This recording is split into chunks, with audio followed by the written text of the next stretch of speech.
이제 드디어 야고보서가 끝이 납니다. 오늘 마지막 대목을 보는데, 이 야고보서에서 교회에서 있을 수 있는 수없이 많은 문제를 얘기했습니다. 근데 이렇게 문제를 이야기한 이유가 뭐냐면, 결국 우리가 신앙생활을 하면서 모든 성도들의 신앙의 삶이 평탄하지는 않습니다. 평탄하다면 그건 거짓말이에요. 온갖 어려움과 또 다툼과 고통과 이런 게 수반이 됩니다. 바로 그 문제에 대해서, 바로 초대교회 중에 초대교회, 아직 이방인들이 들어오기 전에 유대인 그리스도인들이 주를 이루는 그 초대교회에서 겪을 수 있는 여러 문제를 어떻게 하면 좀 해결하고 그 문제를 약화시키고, 그래서 좀 더 건강한 교회를 만들 것인가 하고 쓴 편지가 야고보서입니다. 야고보서요? 그래서 그 수많은 문제를 얘기하면서 이건 이렇게 하라, 저런 저렇게 하라 이렇게 쭉 이야기하는데, 마지막에 뭐라고 얘기하냐면 19절에 내 형제들아, 너희 중에 미혹되어 진리를 떠난 자를 누가 돌아서게 하면 이라고 얘기합니다. 미혹되어 떠난 자를 누가 돌아서게 하면, 자, 미혹되어 진리를 떠났다고 이야기하는데 과연 그것이 무엇인가? 우리가 예수님을 믿으면 모든 문제가 해결되는 줄 알았지만 사실은 그게 아니잖아요. 이제 교회라는 곳에서 서로 함께 생활을 하는데 거기에 여러 가지 우리가 직면하는 어려움들이 있습니다. 그 어려움을 야고보에서 쭉 이야기를 해요. 우선 외부적인 어려움, 유대인 그리스도인이 당하는 어려움, 그 로마 제국에게 당하는 핍박, 유대인들이 당하는 핍박, 유대인들 중에서도 예수님 믿는다고 원 유대파 사람들이 핍박하는 거, 그거 다 당하는 거예요. 그게 그냥 인간적인 모멸감이라든가 정신적인 것만 당하는 것뿐만 아니고 경제적인 문제까지도 얽혀 있습니다. 그러니까 이 경제적 어려움을 겪게 되는 거예요. 이 수없이 많은 데에서 참아야 한다 하고 얘기합니다. 그리고 하나님께 지혜를 구하라 하고 얘기해요. 근데 참지 못하고 넘어지는 사람들 있잖아요. 참지 못하고 넘어지는. 또 말씀을 듣고 행해야 되는데 말씀대로 살지 않아요. 예수 믿는 사람 교회를 다니고 있는데 말씀대로 살지 않아. 근데 그렇게 하면 안 된다. 말씀대로 살아야 된다. 오히려 말씀대로 살아야 진정한 하나님의 능력도 알게 되고 그 하나님의 함께 하심도 알게 되고 하는데, 그렇게 살지 않으면 어떡하느냐. 야고보서 계속 얘기합니다. 그리고 사람이 모인 곳에, 어차피 우리 다 죄인입니다. 그러니까 죄적인 면이 나와요. 또 서로 외모로 판단하는 면 나옵니다.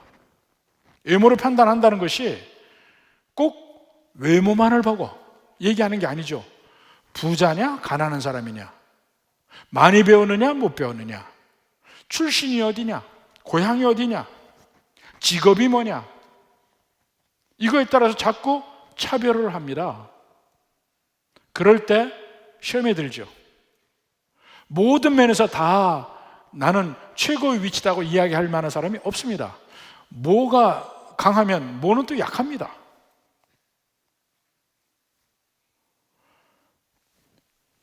돈 많고 성격 좋고 멋지게 생기고 뭐 공부도 잘하고 머리도 좋고 이거 모두 다 갖춘 사람 없어요. 뭔가는 빠지게 돼 있다니까요. 그럼 그런 데서 상처를 받아요. 상처받을 때 자꾸 건강한 신앙에서 병이 드는 겁니다. 아픔이 있어요. 누가 외모로 차별하는 사람도 있고 차별당하는 사람이 있을 거 아니에요. 또 말의 실수나 비방의 문제, 그냥 얘기하는 것 중에도 나는 그냥 얘기했는데 상처 주는 말이 그 속에 있을 수 있습니다. 상대편은 상처받을 수 있어요. 의도적으로 비방하는 것도 있고. 그러면 상처를 받은 사람은 아프고 힘듭니다. 넘어질 수 있습니다. 심지어는 그것이 점점 가다가 교회를 떠날 수도 있습니다. 또 허탄한 생각들, 나를 향하신 하나님의 뜻을 생각하지 않고 그저 내가 이 세상의 삶에서 내가 어떻게 살아야지, 무엇을 가져야지, 이런 모든 세상적 생각 속에 사로잡혀 있다 보면 신앙생활을 못할 수도 있고, 뭔가 세상적으로 많이 가지게 되면 자칫 방종하게 되고 사치하게 되고, 내가 내 마음대로 사는데 무슨 상관이냐 할지 모르지만 그 옆에서 상처받는 사람도 또 생기고, 또 병이 들어서 어려운 지경에 당할 때 또 시험에 들기도 하고, 이렇게 수없이 많은 문제들이 있어서 넘어집니다. 그래서 이런 면을 아주 딱 집약해서 설명했다고 볼 수 있는 것이 예수님이 말씀하시는 씨 뿌리는 자의 비유예요. 씨 뿌리는 자의 비유. 누가복음 8장 11절부터 봅시다. 씨 뿌리는 자의 비유는 원래는 예수님이 복음을 증거할 때 이런 일이 일어난다고 현상적인 것을 얘기했을 뿐이에요. 네 종류의 땅에 씨를 뿌리죠. 하나는 길가, 바위 위, 가시떨기 위에 좋은 땅. 근데 그 네 종류 중에 세 종류에서는 결국 마지막 열매를 맺지 못합니다. 한 종류 좋은 땅에서만 열매를 맺어요. 근데 그것은 씨를 뿌리고 마지막 열매 맺는 결과, 이 양쪽 처음과 끝만 얘기했지 그 중간 과정은 얘기를 안 하고 있어요. 씨 뿌린 자의 비유에서. 그런데 그 중간 과정이 어디에서 나타나느냐? 교회 안에서 나타납니다. 교회 안에서. 그러니까 이 중에는 같이 교회에 앉아 있지만 길가도 있어요. 마음밭이 얇은 흙이 덮인 바위인 사람도 있습니다. 가시덤불이 많은 마음 있는 사람이 있습니다. 좋은 밭인 마음이 있습니다. 근데 그것이 이 사람은 이런 사람이다, 저런 사람이다, 딱 네 종류로 갈라지지 않아요. 네 종류로 갈라지지 않습니다. 실제 신앙생활 가운데 보면 그런 현상들이 나오죠. 하나씩 생각해 봅시다.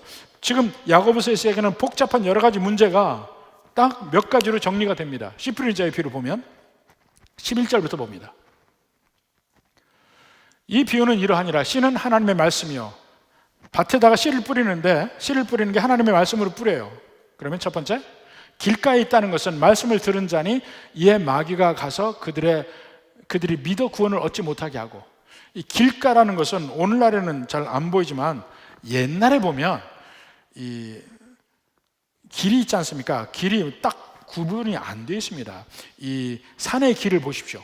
산의 길을 보면 어디까지인지 정확하게 끝을 잘 모르겠는데 이게 길은 길이에요. 근데 그 길가를 보면 거기도 사람들이 대부분 많이 밟아서 단단해진 땅이에요. 거기에 씨가 뿌려지면 씨가 거기에 박혀서 나겠냐고, 땅이 단단한데. 이러한 마음봐. 어떤 사람들은 보면 가족들이 교회를 가면 교회까지 데려다 주고 밖에 있는 사람이 있어요. 차 안에 있는 사람도 있어요. 길가에 땅. 심지어 교회 안에 들어와도 어쩔 수 없이 들어오지, 와서 하나님 말씀 듣고 이것을 생각하거나 그 자체가 없어요. 그냥 견디고 있다 나간 사람이 있습니다. 시간만 때우고 가요. 끝났다. 왜 이렇게 저 목사는 왜 이렇게 설교가 기냐? 이렇게 생각하고 그러고 말아요. 길가. 있을 수 있습니다. 두 번째, 얇은 흙이 덮인 바위. 이건 모르죠, 처음에 뿌릴 때는. 그런데 처음엔 싹이 나는 것 같아요. 근데 해가 비쳐요. 외부적인 환란이 비치면 말라 비틀어져가지고 계속 그 물이 올라오지 않으니까 그냥 말라서 죽을 것 같고 열매를 못 맺어요. 이 사람은 외부적인 환경적 어려움이 있을 때 견디지 못하는 사람이에요. 여기 있는 많은 문제들이 있죠. 누가 내 말해, 나를 비방해, 못 견디고 튕겨나가는 사람이 있습니다. 또 자꾸 차별해. 한번 차별을 당해보면 싫거든. 그래서 점점 믿음에서 떠나는 사람이 있습니다. 교회로 꼭 안 나온 건 아닌데 나오긴 하는데 그 이상은 안 해. 이런 사람들. 세 번째는 뭡니까? 가시떨기에 떨어졌다. 그 씨가 가시떨기에 떨어졌는데 그 마음밭은 어떤 밭이냐면 이제는 외부의 압력보다는 내부의 정욕 때문에 믿기가 힘든 사람이에요. 내부의 정욕 때문에 교회를 다니는데 자꾸 세상적으로 나가고 싶고 뭔가 세상의 목표가 더 중요하고 그걸 얻고 싶어. 심지어는 교회 안에서도 내 명예 아니면 내가 높은 자리를 차지하는 것 이런 거에만 관심이 있어서 그것만 보고 가는 사람들은 그 속에 은혜 받기 힘듭니다. 교회 안에 존재해요. 근데 정욕적인 면도 있고 뭔가 갖고 싶어서 그걸 위해서는 열심히 일을 해야 되는데 교회 일은 못 하면 안 되겠어요. 그럼 거기에 빠지면 점점 교회 생활이 멀어지게 되고 예수님은 그저 씨를 뿌린 거 나중에 열매를 맺는 거 이 둘로만 생각합니다. 근데 결과적으로는 맞아요. 맞는데 나중에 좋은 땅에 뿌린 씨앗만 열매를 맺고 여기 사람들만 천국에 간다? 근데 그 과정을 생각해 보라니까요. 그 과정은 얘기 안 한 거예요. 여기 야고보서의 얘기는 뭐냐면 자, 마음밭이 흙에서 좀 내려가려고 보니까 속에 바위가 있어요. 환난을 못 견디는 사람이 있어요. 그러면 옆에 사람이 가서 그 바위를 치워주고 좋은 땅이 되게 하라 이겁니다. 그게 지금 19절 20절 얘기예요. 돌아서게 하는 거. 또 마음에 정욕이 있어요. 온갖 것 하나님 말고 다른 걸 하고 싶어. 그런 사람도 가서 그 가시떨기를 다 치워주고 좋은 땅 만들어 주자 이겁니다. 네, 그 얘기를 하고 있는 겁니다. 그러니까 야고보서 자체가 바로 그 일을 하고 있는 겁니다. 우리가 예수님 믿을 때 우리의 마음밭은요 처음부터 좋은 땅이 대개 없습니다. 극히 드뭅니다. 우리 마음밭에는 바위도 있고요 가시떨기도 있어요. 근데 신앙생활 하면서 내 자신이 바위도 치우고 가시덤불도 치웁니다. 내가 혼자 못할 때는 옆에 사람의 도움으로 바위도 치우고 가시떨기도 치우는 거예요. 그렇게 해서 좋은 땅을 만들어가는 과정이 신앙생활입니다. 바로 그 면을 오늘 이야기를 합니다. 자, 19절부터 봅시다. 내 형제들아 너희 중에 미혹되어 진리를 떠난 자, 미혹되어 진리를 떠난 자는 네 종류의 땅 중에 위에 세 종류예요. 그래서 결국 진리를 떠나게 되면 열매를 맺지 못하는 것이죠. 그리고 여기서 진리라고 하는 것은 꼭 우리가 지식적으로 우리가 아는 어떤 진리라기보다 거기에 항상 히브리적 사고방식에는 지식은 언제나 행위까지 포함하고 있습니다. 그래서 요한복음 3장 21절 보면 진리를 따르는 자는 이라고 나와요. 진리를 따르는 자는 빛으로 나니 진리를 따른다는 것은 진리대로 사는 거예요. Do the truth라는 말이 있습니다. 진리를 행한다. 하나님이 우리에게 주신 말씀대로 행하고 산다. 근데 그렇지 않은 것을 진리를 떠났다고 이야기하는데 진리를 떠나는 것은 두 가지 면입니다. 먼저 세상을 사랑해서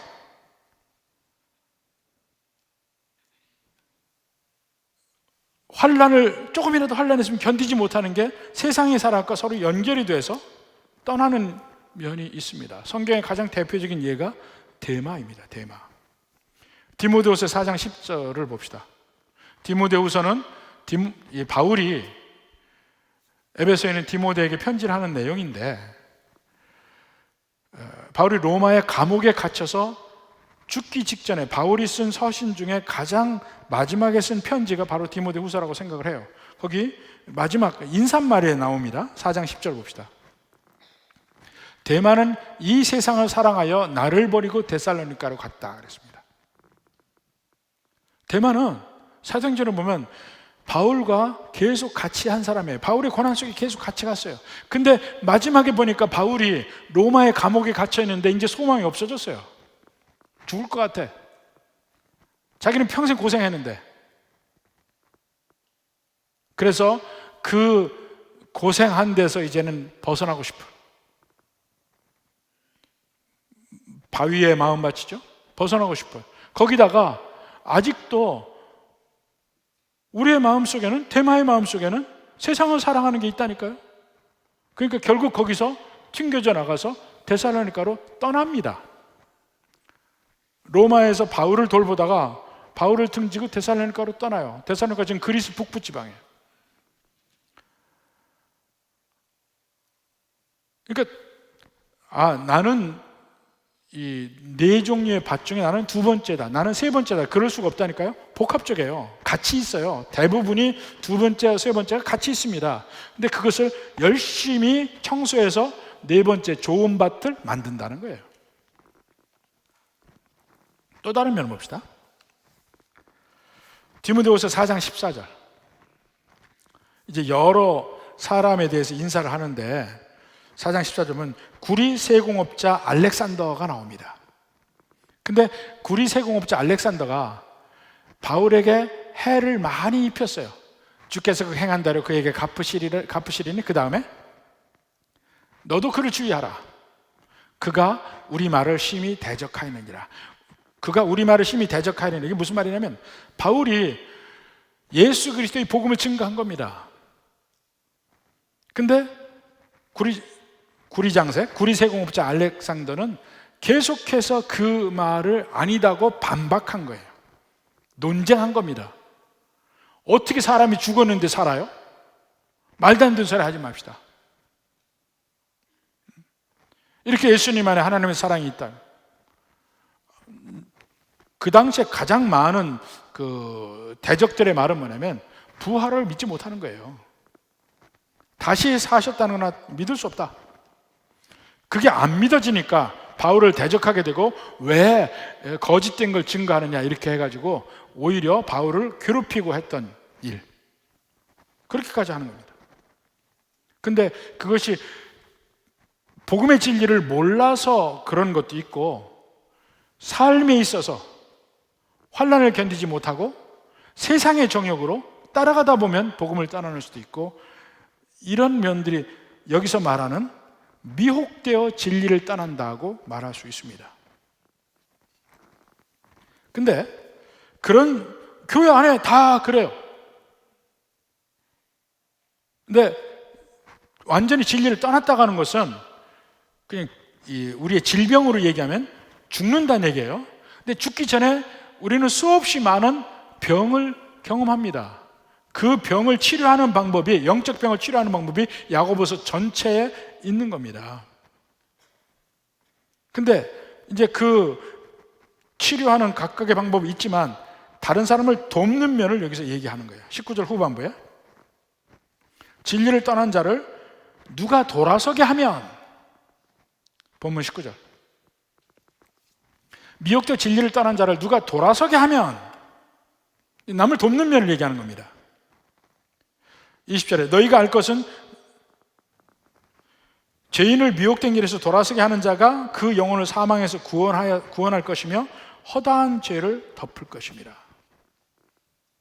그 믿음을 떠나는 길로 가는 사람을 가지 못하게 하자, 돌이키게 하자.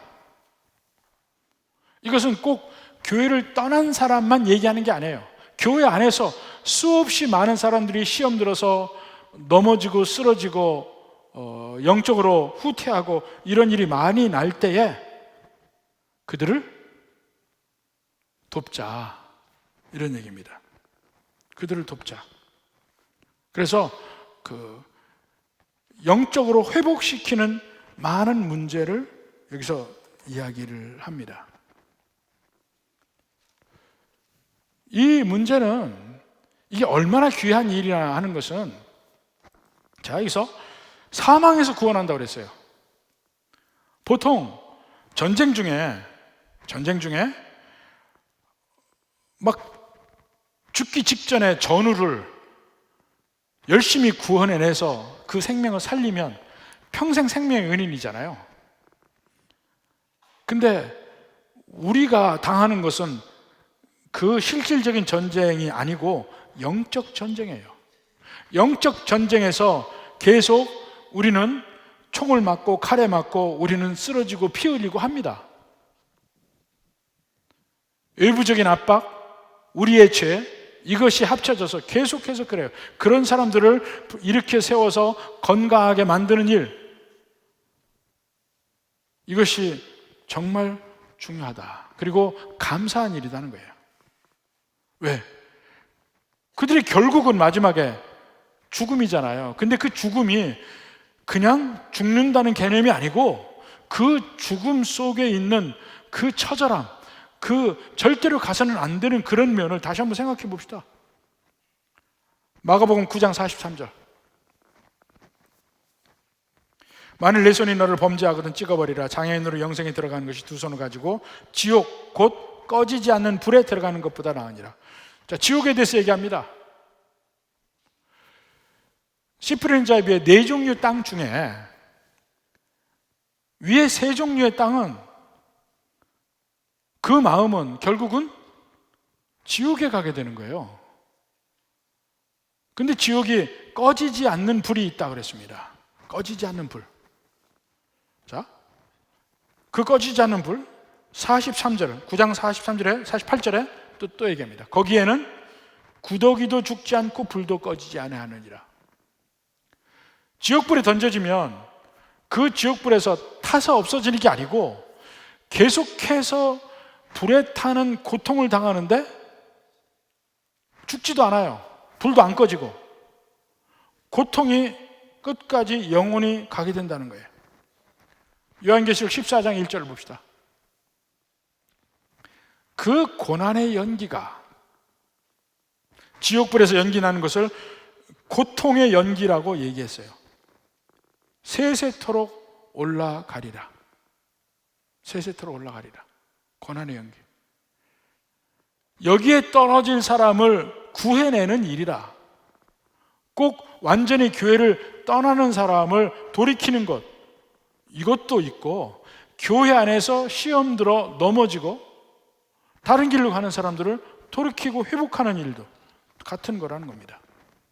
지금 야고보서 전체 얘기하는 거 다 있잖아요.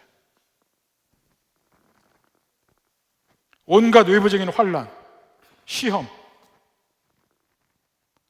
여러 사람들의 씹는 말, 비방하는 말, 나를 무시하는 거, 이런 걸 다 견뎌내는 거예요. 근데 견딜 수 있도록 같이 옆에서 돕는 일을 얘기하는 겁니다. 그러니까 그냥 예수님의 씨 뿌리는 자에서는, 자의 비유에서는 한 개인의 삶을 얘기한 것뿐이에요. 아, 이 사람은 얇은 흙이 덮인 바위 같아. 햇볕이 쬐서 점점 말라 비틀어지는데 바위가 있으니까 뿌리가 내리지 못하고 물을 섭취하지 못해서 그냥 말라 죽어. 열매를 맺지 못해. 그러한 마음, 외부의 환난을 견디지 못하는 마음. 또 가시떨기가 있는데 거기에 씨를 뿌려줘서 싹이 좀 났더니 가시떨기 때문에 완전히 다시 살지 못하고 죽게 되는 경우, 내 마음의 정욕 속에서 아직도 세상에 원하는 게 많아. 그 길로 가고 싶어. 하나님이 원하시는 것보다 내가 원하는 걸 더 하고 싶어. 근데 거기서 끝나는 게 아니고 야고보서에서는 그 사람들 도와주라.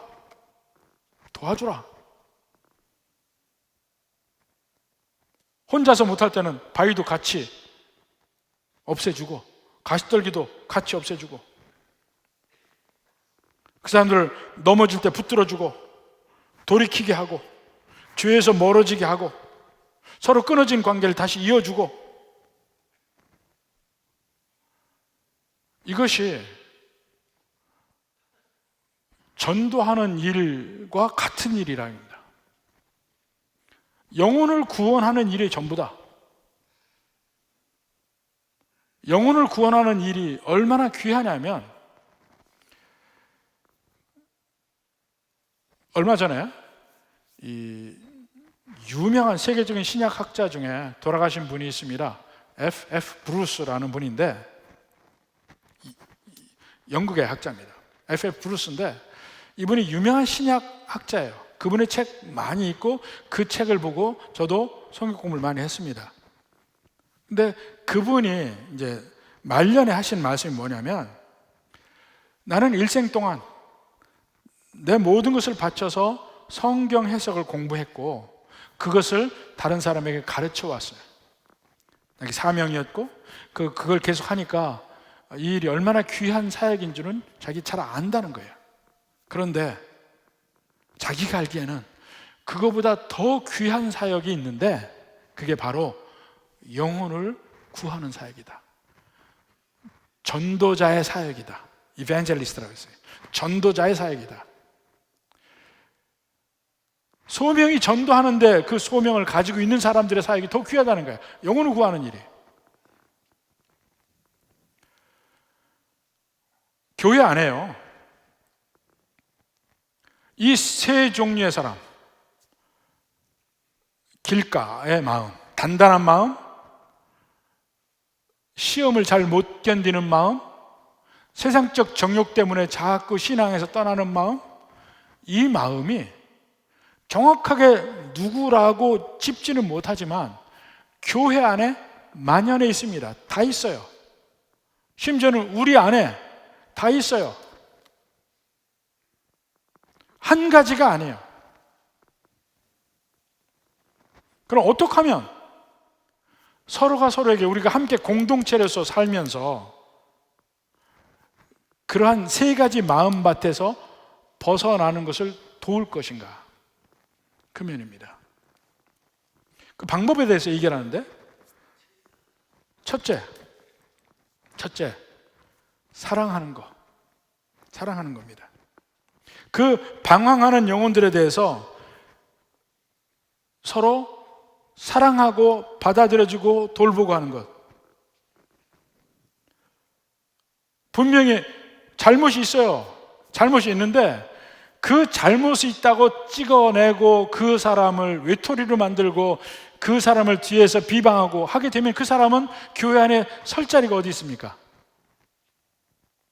잘못했어도 잘못했다고 느낄 때 80% 이상은 오해에서 초래되는 일이 많이 있지만, 실제로 잘못했다고 하더라도 그 사람을 그런 식으로 만들면 그 사람이 어떻게 교회에 있게 되냐고요. 결국 교회를 떠날 수밖에 없는 거예요. 그렇게 만드는 게 과연 옳으냐는 거예요. 회복하는 것이 필요하죠. 회복하는 것이. 잠언 10장 12절 봅시다. 미움은 다툼을 일으켜도 사랑은 모든 허물을 가리느니라. 물론 죄는 우리가 미워하죠. 그러나 그 사람은 사랑해야 돼요. 그 사람을 적극적으로 끌어안고 그러한 잘못에서 벗어날 수 있도록 같이 노력하는 거예요. 그게 공동체예요. 신앙의 공동체. 두 번째는 그런 가운데 내가 마음의 진정성이 있어야 됩니다. 인테그리티라고 하는데 마음의 진정성이 있어야 돼요. 자, 다른 사람의 잘못이 보여요. 그러면 이것은 이렇게 했으면 좋겠다. 이건 권면을 해요. 권면을 하는데 내게 잘못됨이 있으면 듣는 사람이 어떻습니까? 들으면서도 이 똥 묻은 개가 겨 묻은 개한테 뭐라고 한다 하고 느낄 수도 있고, 지나라 잘하라 그래라 이렇게 생각이 들 수도 있어요. 말은 안 하지만. 왜냐? 그러니까 내 자신의 인테그리티, 내 자신의 진정성, 이것이 있지 않고서는 얘기하는 것이 오히려 해가 될 때가 많습니다. 자, 갈라디아서 6장 1절 봅시다. 형제들아, 사람이 만일 무슨 범죄한 일이 드러나거든 신령한 너희는, 여기서 신령한 너희라고 했죠. 신령한 너희는 온유한 심령으로 그러한 자를 바로잡고 너 자신을 살펴보아 너도 시험을 받을까 두려워하라. 내 자신을 보라는 거예요. 그리고 거기에 계속 신령한 너희는 온유한 마음으로. 그러니까 다른 사람에게 권면하는 게 그렇게 쉬운 일이 아닙니다. 언제 권면이 효과가 있냐면 상대편에게 내가 존경을 받을 때, 상대편에게 내가 인정을 받을 때, 내가 그 사람에게 이야기할 때 효과가 있습니다. 그렇지 않을 때는 말 안 하니만 못해. 그걸 먼저 봐야 됩니다. 내가 상대편에게 어떻게 비칠까 하는 것을 먼저 봐야 돼요.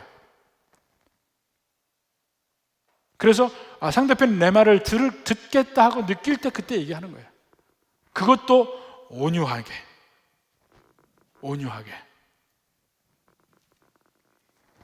자, 그 다음에 세 번째는 그의 입장에서 기도해 주는 거예요. 그의 입장에서요. 자, 요한일서 5장 16절 봅시다. 누구든지 형제가 사망에 이르지 아니하는 죄에 범하는 것을 보거든 구하라. 여기서 구하라는 말이 뭐냐면 기도하라는 얘기예요. 하나님께 간구하라는 얘기입니다. 근데 자, 이 사람의 죄를 알아요. 이 사람의 연약한, 이 사람이 지금 넘어져 있어요. 그 사람을 위해서 하나님께 기도하는데 이 사람처럼 기도하는 거야. 내가 마치 그 사람인 것처럼 기도하는 거예요. 그게 진정한 중보기도입니다. 하나님, 저 사람을 이렇게 해주시고 저렇게 해주시고 이렇게도 기도할 수 있어요. 근데 내가 마치 그 사람인 것처럼 하나님께 회개 기도하고 하나님께 용서를 구하고 하나님의 은혜를 구하는 기도를 하는 겁니다. 그것이 진정한 중보라니까요. 구하라, 기도하라.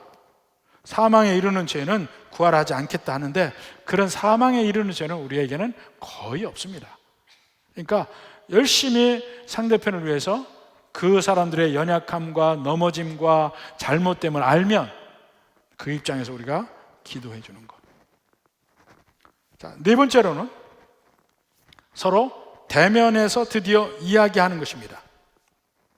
아까 갈라디아서 6장 1절도 얘기했지만 그러한 자를 바로잡는다고 얘기했지만, 자, 대면에서 직접 그 죄를 얘기해주고 연약함을 얘기해주고 바르게 가는 길. 지금 야고보서 얘기하는 게 다 그런 겁니다. 에스겔서 3장 18절 봅시다. 3장 18절. 가령 내가 악인에게 말하기를 너는 꼭 죽으리라 할 때, 자, 여기서 악인에게 너는 죽으리라 이렇게 말은 그렇지만 누구에게 하는 겁니까? 악인이 여기 있어요. 악인이 있으면 그 옆에 선지자에게 얘기하는 거예요. 얘기해서 이 악인이 죽을 것이다 하고 얘기한 거예요.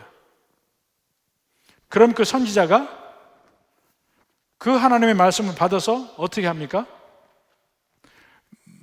듣고 말하지 않고 가만히 있어요. 그러면 이 악인은 원래 죽는다고 해서 죽는데 너도 너에게 그 피를 찾으리라. 그게 18절의 말씀입니다. 자, 너는 꼭 죽으리라 할 때 네가 깨우치지 아니하거나 말로 악인에게 일러서 그 다음에 그의 악한 길을 떠나 생명을 구원하게 하지 아니하면 그 악인은 그의 죄악 중에서 죽으려니와 그 다음에 내가 그의 피값을 내 손에서 찾을 것이다. 19절에 내가 악인을 깨우치되 얘기를 했어요. 그가 그의 악한 마음과 악한 행위에서 돌이키지 아니하면 그는 그의 죄악 중에서 죽으려니와 너는 내 생명을 보존하리라. 그러니까 확실하게 얘기를 하라는 얘기입니다. 근데 그 조건이 아까 진정성이 있어야 되고 온유하게 이야기하게 되고 또 그 구하는 기도가 있고 이렇게 하는 것입니다. 자, 그때 데살로니가 3장 15절. 그러나 원수와 같이 생각하지 말고 형제같이 권면하라. 사랑하는 마음으로 해야 돼요. 그 사랑이 나는 사랑하는 마음으로 했다. 상대편이 그 마음을 알아야 돼요. 상대편에게 그 마음이 전해질 때 비로소 효과가 있는 겁니다. 자, 사도행전 20장 31절 보면 바울이 에베소 교회에서 한 일을 얘기합니다. 지금 바울이 마지막 예루살렘으로 잡혀서 결국 죽음의 길을 가거든요. 근데 자, 그리스 지방에서 터키 지방을 거쳐서 지금 예루살렘으로 가고 있습니다. 그때 밀레도에서 자기가 가르쳤던 에베소의 장로들을 불러요. 그들을 만나서 마지막 작별 인사를 하는 대목입니다. 자, 그러므로 여러분이 읽게요. 내가 3년이나 밤낮 쉬지 않고 에베소에서 3년 동안 밤낮 쉬지 않고 사역했는데 뭐냐면 눈물로 각 사람을 훈계하던 것을 기억하라. 훈계했다는 것은 이 잘못된 부분을 대면하고 가르치고 권면하고 한 모든 게 다 들어가요. 근데 눈물로 했다고 그랬어요. 눈물로 각 사람 훈계하는 걸 기억하라. 그러니까 그 안에 사랑이 들어가 있는 거예요. 사랑이. 이렇게 대면할 수 있어요. 그리고 마지막 최후의 방법으로는 권징이 있습니다. 권징. 마태복음에서 예수님이 하신 대로 권징. 교회 전체적인 면에서 권징하는 게 있고, 그것이 뭐 수찬 정지도 있고 뭐 근신도 있고 교회에서 마침내 쫓아내는 것도 있고 한데, 오늘날 이 권징은 거의 성경적으로 행해지는 것이 거의 없어요. 그리고 권징하는 게 주로 정치적 목적으로 권징하는 일이 대부분 많습니다. 그래서 거의 행해지지 않지만 이것도 성경적으로 있다고요. 그러니까 여기서 얘기한 대로 미혹된 길에서 돌아서게 하는 일이 정말 중요한데, 그 일을 하는 방법은 안아주고 사랑해 주는 것. 내 자신을 돌아보서 상대편이 내 말을 들을 수 있을 정도로 존경하는 마음으로 귀를 기울일 수 있을 정도로 내 자신을 만드는 일, 그를 위해서 그의 입장에서 기도해 주는 일, 대면에서 직접적으로 그 얘기를 해주는 것, 나중에 권징까지, 이 방법들이 있습니다. 이것을 통해서 끊임없이 마치 씨 뿌린 자의 비유에서 얘기 안 한 부분을 얘기하듯이 그 세 종류의 땅을 계속해서 좋은 땅으로 만들어가는 거예요.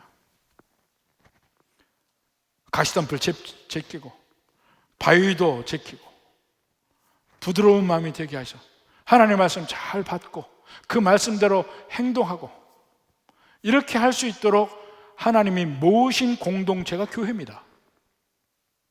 개인이 믿음으로 나 혼자 잘 믿고 산다, 그런 개념은 성경에 나오지 않아요. 왜냐하면 우리는 어차피 죄인이에요. 어차피 죄인이니까 우리 스스로가 내 자신이 잘 갈고 닦아서 천국 간다, 이게 안 됩니다. 나 혼자는 안 돼요. 마치 불을 떼는데 나무 한 토막만 가지고 불을 붙여보십시오. 그 불이 잘 붙나?